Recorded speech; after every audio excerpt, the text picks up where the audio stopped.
So this is our project. We called it Dodgem. This is our design project, which is DESI 1003. It's by Tom and Alex, and our course is TU709. So basically what we had to do was come up with a game code that we can show on the display screen using various components on the Grove beginner kit. And so for introduction, I'll be going through what we will discuss.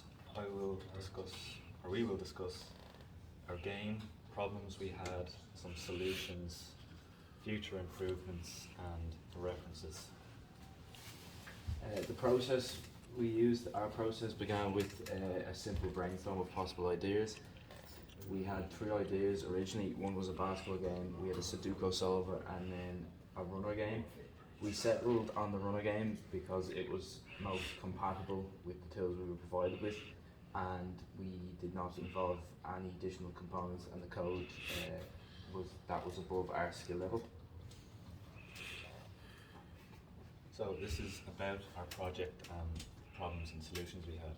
So this is our flow chart. It starts, and if you can jump over the barrier or the obstacle, then it'll continue on, and if not, the game will be over. So the idea for Dodgem was a simplistic runner game with jump mechanics to avoid oncoming obstacles.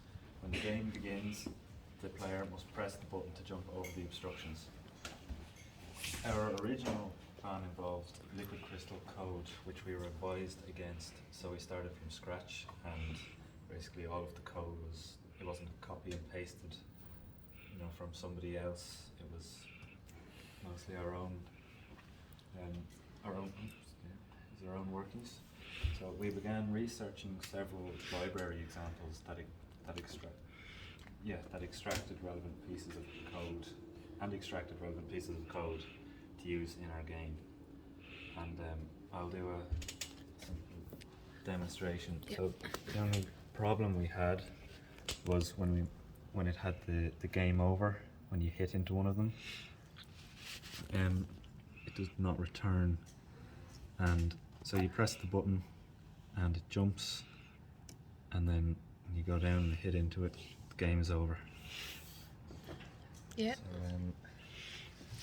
So, Unfortunately, on the video it doesn't show the characters, but the color shows that.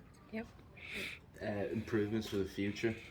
In the future, we were thinking of doing more research in the beginning because it would have been a lot more beneficial. We think communication and teamwork between groups is something we can work on. Another future improvement we can make is to pick a project that has online information to research, so we have some guidelines to help with the process.